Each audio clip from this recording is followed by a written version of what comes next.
Now, there are reports that President Joe Biden, he is still president, is going to issue a preemptive pardon for some of Donald Trump's enemies. He gave his son Hunter sort of a preemptive one. He cleared him of all the charges he was facing and any charges he may face. And the suggestions he might provide something similar to the vice chairwoman of the January 6th committee, Liz Cheney. What do you think about that? I mean, when it comes to Liz Cheney, this guy's letting people out of Guantanamo Bay. I mean, there's nobody that Joe Biden won't pardon. So the fact that he's going to pardon Liz Cheney, I don't even care. You know, he's literally pardoning some of the most evil people in the world. So Liz Cheney doesn't even move the scale, in my opinion. And the number of people he's using his pardon powers for is astonishing. We might look at that later in the week, but some would say he is abusing that privilege.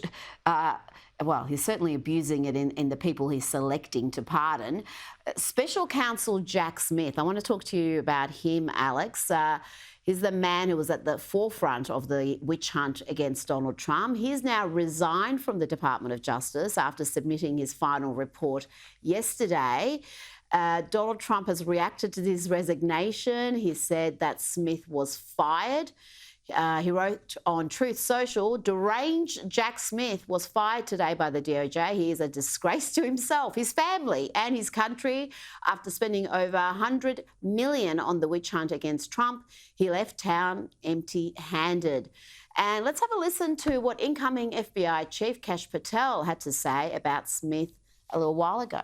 The judge just unsealed documents in the Jack Smith case down in Florida, which says the prosecutors themselves have admitted to tampering with evidence, to moving the very boxes from one location outside of D.C. to South Florida before they ever even charged Donald Trump.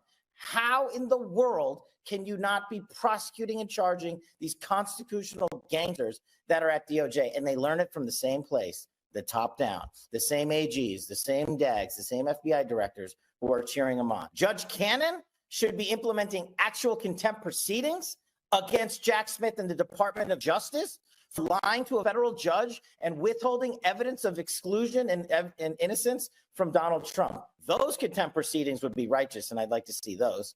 Maybe we could put Jack Smith in prison. Wow, that's Kash Patel on the Benny Show. What do you think, Alex? Should Jack Smith end up behind bars?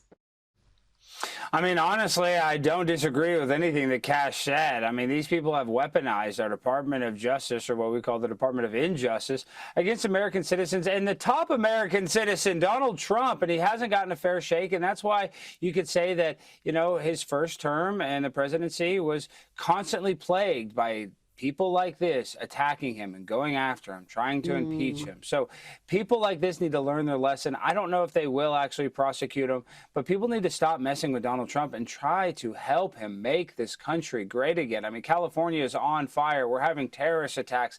Everybody's worried for their lives, Rita, and that's not really just an over-exaggeration. America, we're just, everything's shifted, and everybody's expecting something big to happen, and we need these people to all come together, whether they're a liberal, it doesn't matter if they're conservative, and support the president. He's been elected, in my opinion, 3 times in a row, and definitely 2 times. So he deserves America's respect. And people like Jack Smith, see you later. I would not want to switch positions with you right now.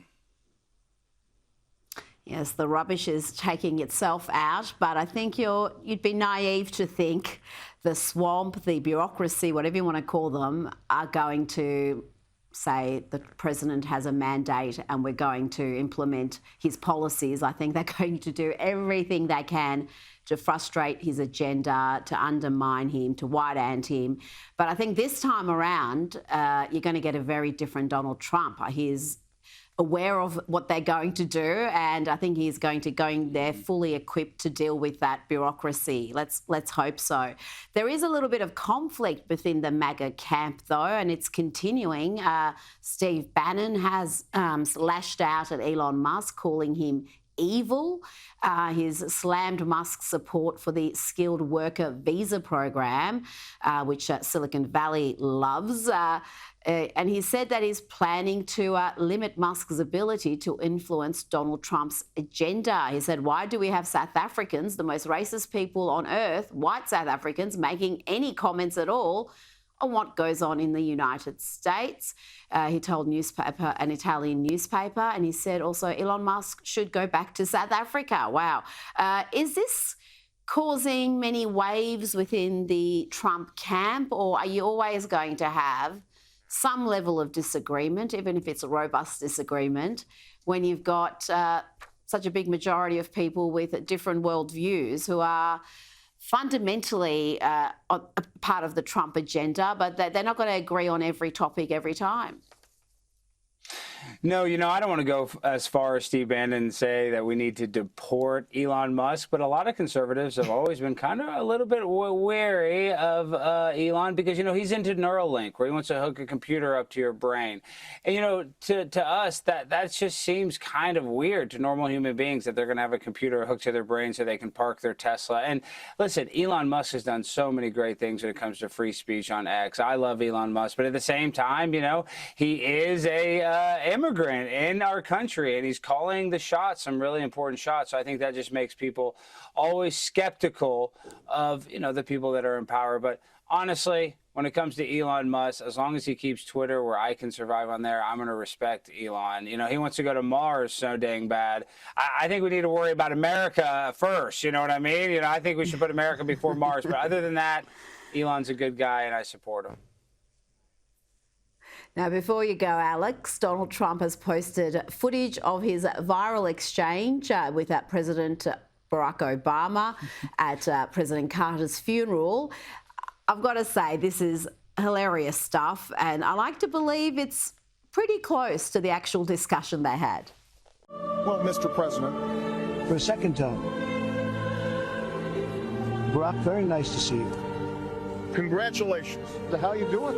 I'm a lot better, Dad. Yeah, I bet. Knew you'd win. Oh, really? Oh, come on. Anyone could beat her. Kidding She's me? just... I was just as appalled. You know what happened? You just didn't want to leave. I know. Is what happened. I did what I could to help her. She was horrendous. I know. You know what I realized? Hillary still hates me. So much. I know. She'll never forget me. I wonder if one day we will have lip readers tell us precisely what was said there. But what do you think of the fact that after everything Barack Obama threw at Donald Trump, calling him a fascist, modern day Hitler, spreading all sorts of lies about him, even the most debunked lies about the Very Fine People hoax, he sat down and had a chat with him, was very, very friendly and polite. Is that a surprise, or is everything forgiven in the world of politics?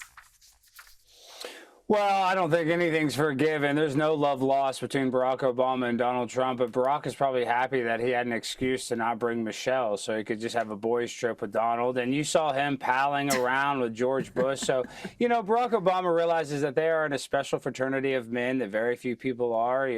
There's only been 47 presidents. There's been more presidents than that. Yes. Less than that, but I'm saying there's actually presidents before the first president. So, there's a lot of conspiracies behind how many presidents we've ever had, and I'm saying that on Sky News, but you got to look into that. But Rita, I'm just saying they're in a very special fraternity, so they're all kind of friends, at the end of the day, right? Yeah, and I always got the feeling that Barack never really rated Kamala Harris. He may have campaigned for her, but his campaigning wasn't very helpful. But you never thought he had his heart in it. Just the same with President Biden. I don't think he really thought he was up to it either. Alex Stein, thank you so much for your time this evening. Thank you, Rita. Always a pleasure. And I've missed you. So happy holidays. Happy New Year. Let's go Sky News. Thank you, Rita.